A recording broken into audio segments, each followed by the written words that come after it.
Oi, gente, 8 da manhã, bom dia, bom dia. Vem pra cá que tem muita informação e notícia boa. Dólar no menor patamar desde maio de 2024, R$ 5,20. Será que finalmente chegou a hora de você começar a acumular dólares para aquela tão sonhada viagem de meio de ano, de férias, de final de ano?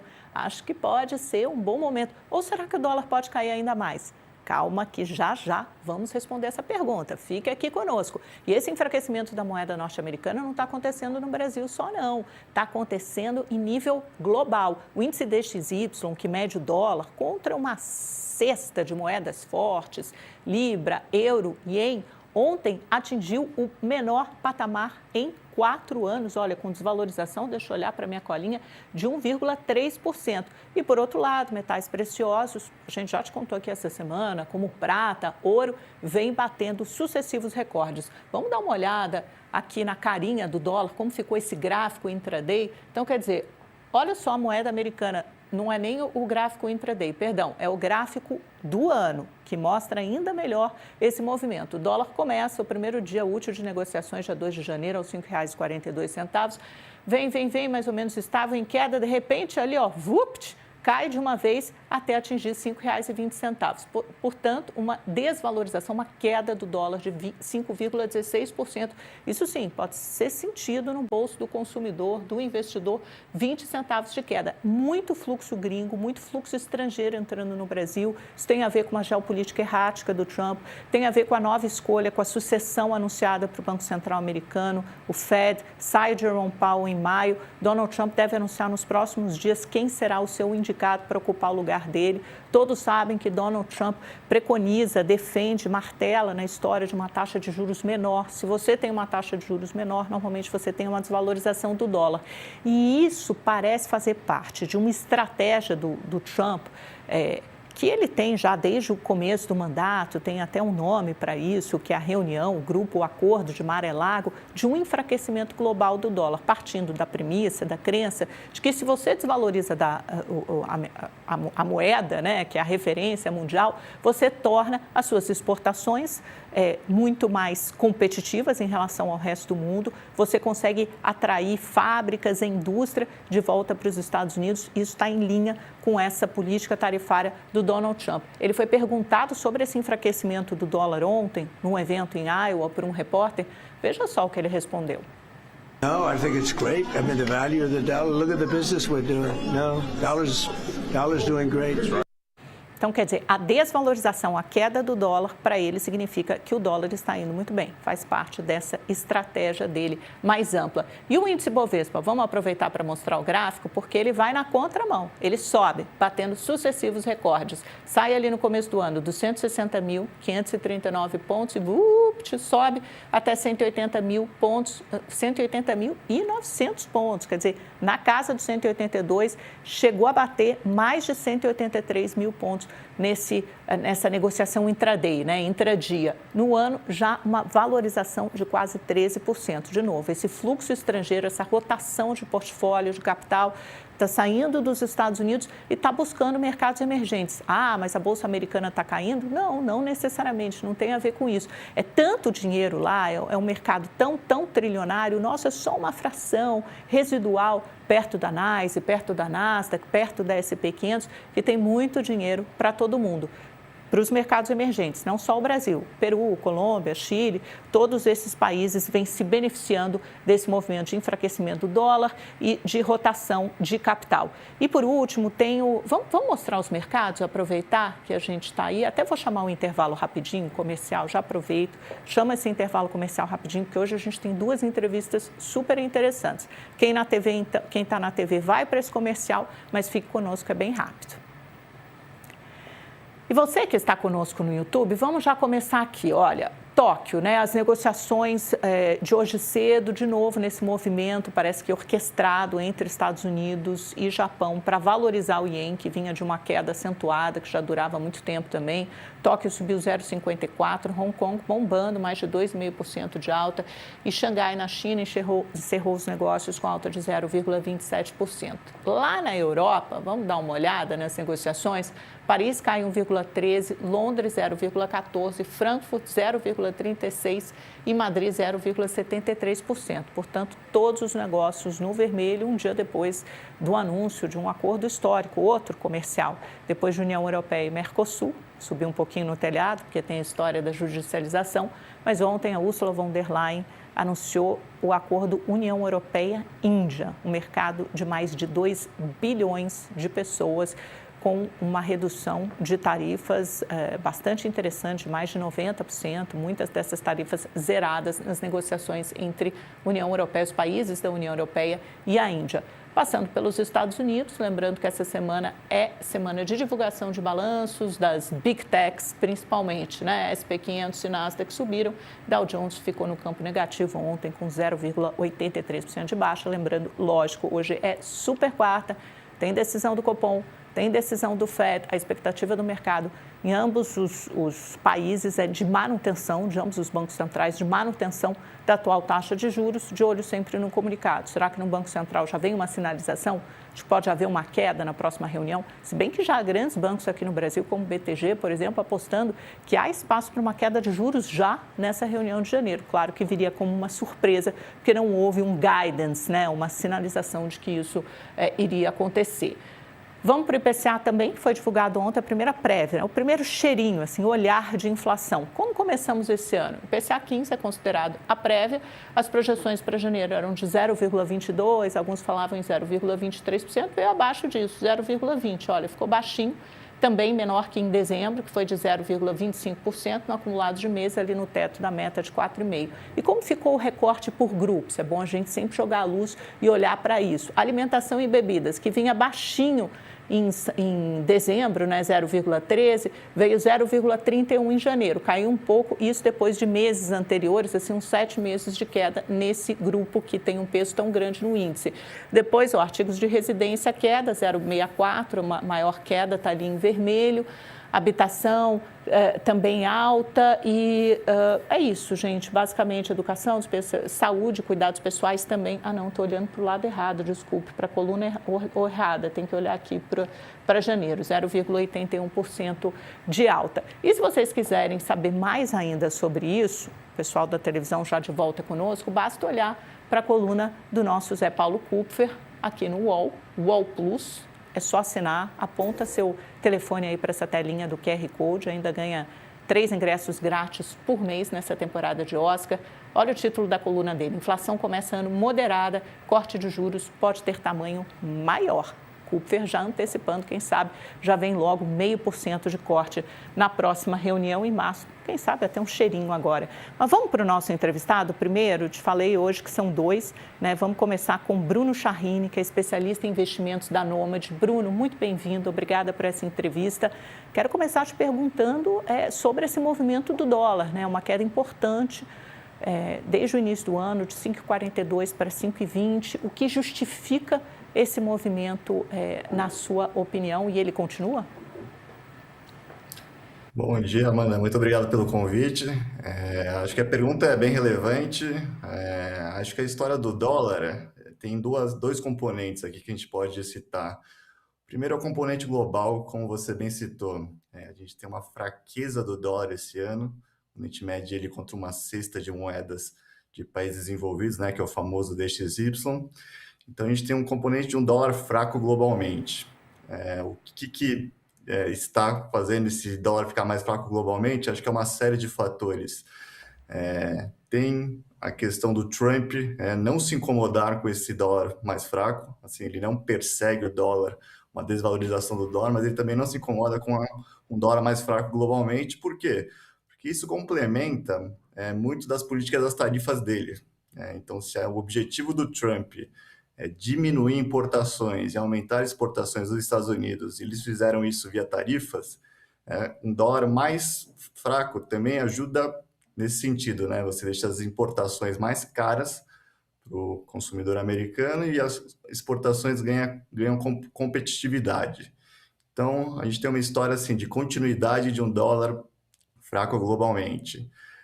Um outro ponto aqui que a gente vê é essa rotação geográfica do capital, muito em função de um desequilíbrio ali institucional americano. Então, você tem políticas perseguidas pela Casa Branca, como as tarifas, ou o adereçamento de questões multilaterais, como a questão da Groenlândia, você tem a independência do FED, todo esse conjunto de políticas tem gerado um prêmio de risco maior, que a gente chama no mercado, em relação a instituições americanas. Então, quando esse prêmio de risco aumenta, dada a incerteza ali dos investidores, esse capital acaba vindo para outras geografias, e qualquer dinheiro que sai dos Estados Unidos é muito para qualquer lugar do mundo, principalmente principalmente para o Brasil. Oh, Em relação à continuidade desse movimento, nossos modelos aqui econométricos da Nomad já apontavam que o dólar poderia ter uma queda ali abaixo de R$ 5. Então, se a gente utilizar algumas variáveis como commodities, risco Brasil, utilizar a volatilidade global, o diferencial de juros, que é uma grande variável nessa equação que você citou aí no começo do programa, o dólar pode romper ali o patamar de R$ 5. Vai depender muito aí do fluxo estrangeiro, que a gente viu que está muito bom esse ano.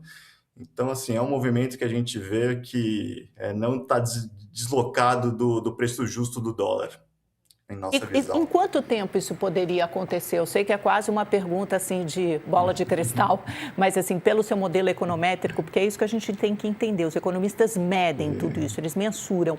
O seu modelo econométrico aponta que isso poderia acontecer continuadas as temperaturas atuais, né? As condições atuais de temperatura e pressão. Isso poderia acontecer até quando, Bruno?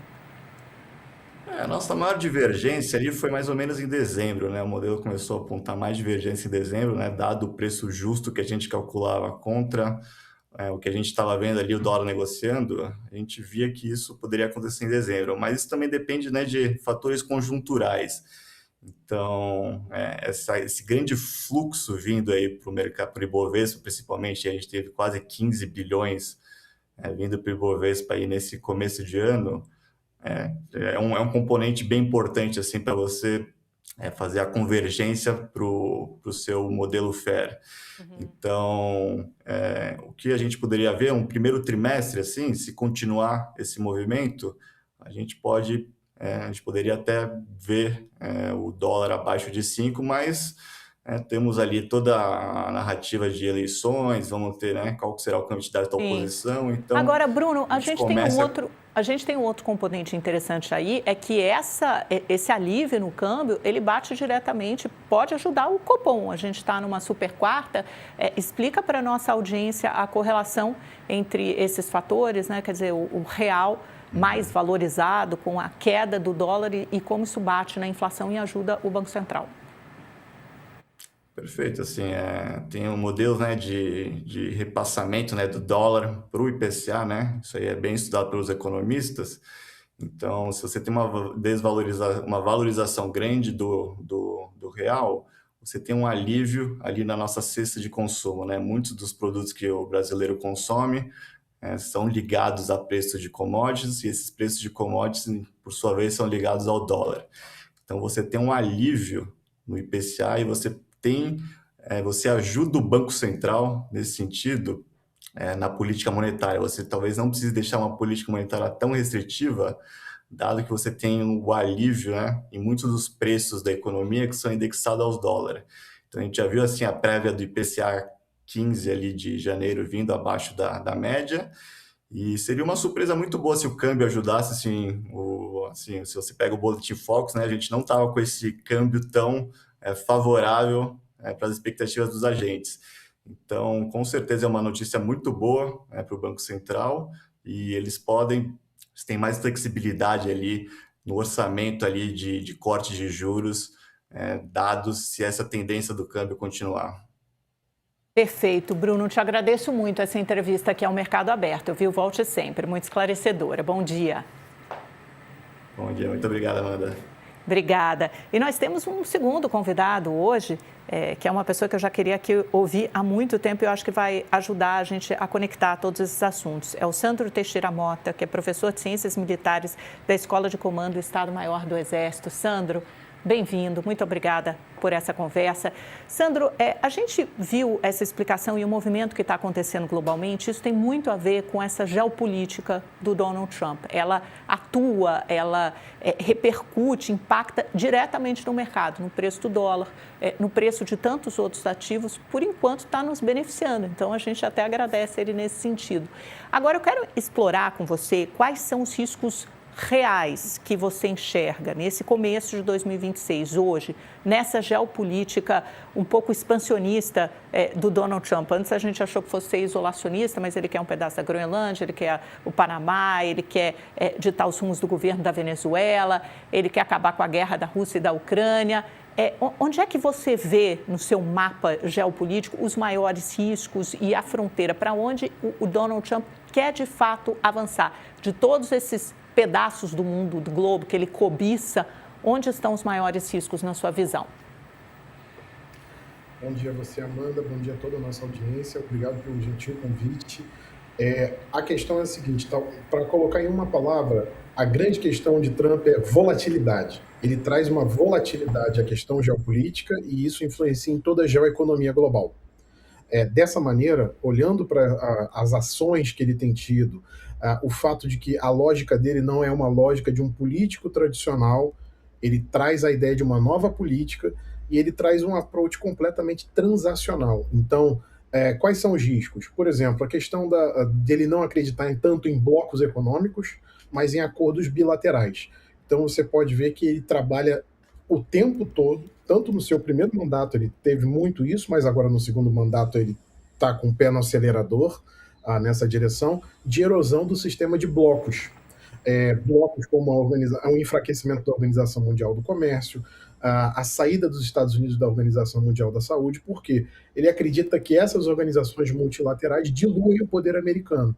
E fora isso, o approach que ele tem de fazer uma coisa que era muito comum na cultura empresarial americana dos anos 80, de você fazer algo tipo na expressão trash talking, ou seja, ele ataca um governante estrangeiro, ele fala palavras muito duras, ele fala palavras até que são impublicáveis, né, via redes sociais, para criar um approach no qual aquela pessoa tenha que vir negociar com ele em condições desfavoráveis. Isso é uma coisa que ele deixou muito claro no livro que ele tem, no Art of the Deal, de 87. Então, não há nada de novo nesse sentido. E, ao mesmo tempo, como ele muda depois de como ele consegue o que ele quer. Então, veja como ele falava da Venezuela até a operação que capturou o presidente Maduro. Então, quando ele faz isso e volta e consegue o acesso ao petróleo venezuelano, consegue tirar a influência de China e de Rússia do governo venezuelano, fica muito claro que, para o investidor, para aquele que tem assets em toda a economia global, não só na economia brasileira, fica muito claro que ele deixou claro que o interesse americano vai prevalecer independente do sistema de freios e contrapesos do mundo internacional, ou seja, o direito internacional. Se o direito internacional for de interesse em alguma situação dos Estados Unidos, ele vai atuar para manter, mas se não for, ele vai simplesmente atropelar. Então isso traz uma enorme volatilidade. Agora, Sandro, da maneira como você descreve, num primeiro momento, pode parecer que os Estados Unidos saem ganhando. E a médio e longo prazo, como ficam esses atores? Você falou de órgãos multilaterais, OMC e OMS, mas tem a OTAN, principalmente, que se viu muito enfraquecida depois dessa última empreitada do Trump rumo à Groenlândia, a compra, a anexação da Groenlândia. Eu quero saber como saem Estados Unidos no médio e longo prazo. Esse poder que pode parecer maior num primeiro momento, isso se mantém ou não? E se a OTAN está realmente enfraquecida e a Europa, que tipos de risco corre?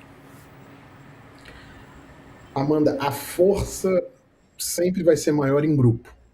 Então, a OTAN não se tornou a principal aliança militar do planeta por acaso. Foi porque você tinha um país muito poderoso, como os Estados Unidos, e ele trabalhou para fortalecer os países que compõem a aliança. Então, hoje, não só é a maior aliança militar do planeta, como é a mais forte. Mas o problema é, na visão do Trump, houve um quê de free riding, inclusive o termo que muitos especialistas americanos utilizam para descrever como os europeus trabalharam. Porque por que o Trump ataca muito a OTAN? Na verdade, o ataque não é a OTAN, o ataque é a Europa.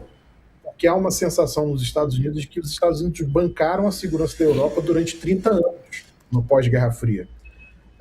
Então, para que a nossa audiência tenha uma ideia, Amanda, em 1990, o exército francês tinha 350 mil homens. O exército alemão, da Alemanha Ocidental apenas, metade do que é a Alemanha hoje, tinha 360 mil homens.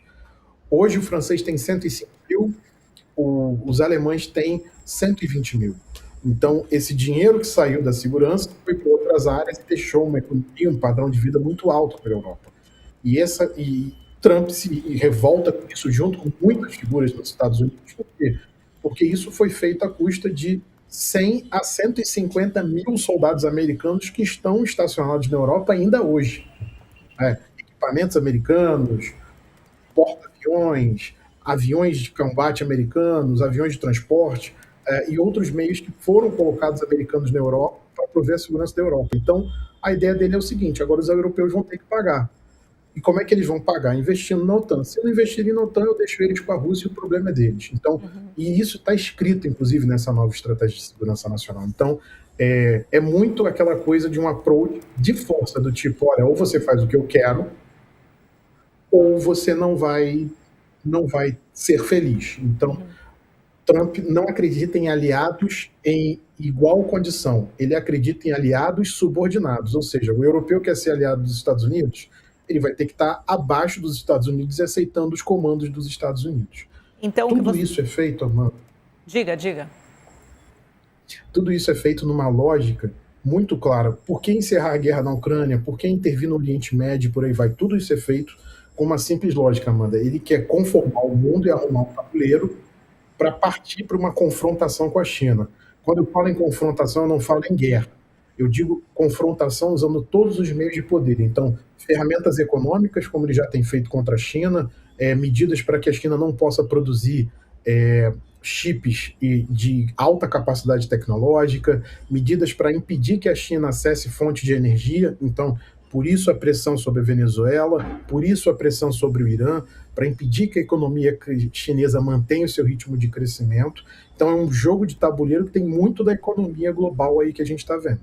É muito interessante dessa maneira que você expõe, parece até mais inteligente do que eu imaginava até agora. Você acha que ele tem sido bem sucedido? Agora quero uma avaliação sua e quais as chances desse conflito Rússia-Ucrânia realmente terminar, porque a Rússia tem feito essa parceria com a China e a China, interessante também, até tem ficado um pouco alijada do discurso do Trump. Ele tem focado muito mais na Europa, muito mais na Groenlândia, muito mais na Venezuela. Ele só, agora quando ele menciona o Xi Jinping, é só em palavras para enaltecer o líder chinês. Exatamente, é um approach que ele tem. Muita gente não está acostumada a isso, porque no primeiro mandato ele foi muito, ele se opôs muito ao Xi Jinping, muito duro com o Xi Jinping, mas o que a gente vê aqui é o seguinte: ele está tocando justamente as prioridades que ele e o seu grupo de assessores mais próximos, especialmente o Marco Rubio, secretário de Estado, Pete Hegseth, secretário de Defesa, dentre outros, têm elencado. E essa primeira prioridade é o quê? Assegurar o hemisfério ocidental para os Estados Unidos, ou seja, as Américas. Então ele acha importantíssimo a Groenlândia, não é só porque é um fetiche, há ali uma série de componentes de segurança, mas Trump é Trump. Então ele não vai se mover apenas por segurança, ele vai se mover porque ele vê uma oportunidade econômica. Então a gente tem uma passagem navegável no Ártico, que já é explorada por Rússia e China, e agora ele quer explorar. Só que ele, para explorar, ele teria que dialogar com Dinamarca e Canadá, e esses são países que têm legislações que não permitem a exploração do Ártico da maneira que tem sido feita por russos e chineses. E ele quer avançar sobre isso, não só sobre a exploração de terras raras, que lá tem, ou de petróleo, que também lá tem, mas também das rotas de navegação, porque inclusive hoje, se você quiser tirar um produto da Ásia e mandar à Europa, hoje, por incrível que pareça, Amanda, é a rota mais segura possível para você exportar um produto, sem ação de pirataria. Agora, Sandro, e a China do outro lado? Porque a gente tem visto o mundo se mover também para longe, a distância dos Estados Unidos. E aí temos acordo União Europeia-Mercosul, União Europeia-Índia, a China se aproximando desses atores, a visita do Mark Carney do Canadá para a China. Agora temos essa semana a visita do Keir Starmer, que é o primeiro-ministro do Reino Unido da China. Países que antes estavam mais distantes.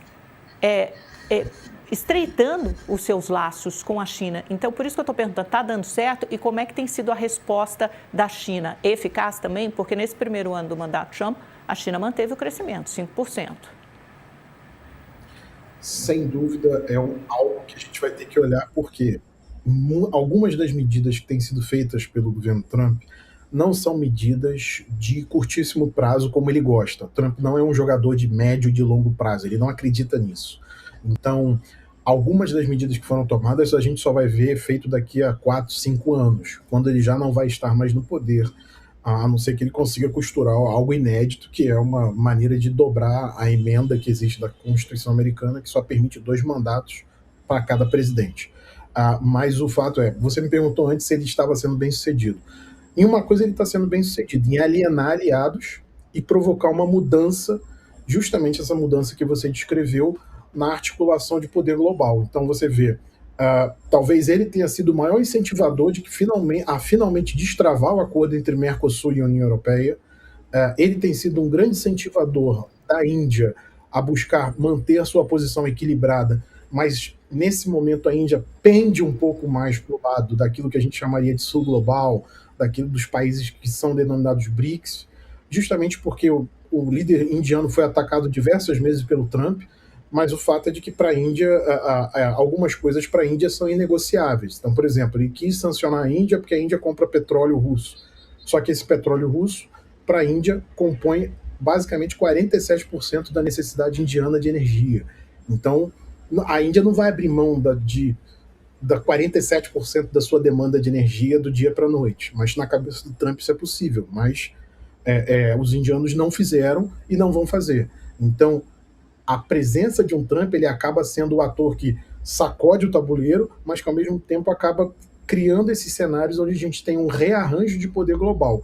Agora, é óbvio que o fato também de que ele não se dirige muito à China nesse momento, Amanda, é porque ele também está um pouco consumido por crises que ele não queria estar. Então, por exemplo, a crise no Oriente Médio, com a questão dos conflitos envolvendo Israel e a própria questão do Irã. Então, a gente percebe um pouco nele uma questão de pressa, de tentar resolver tudo isso rápido para poder se dedicar apenas a confrontar a China.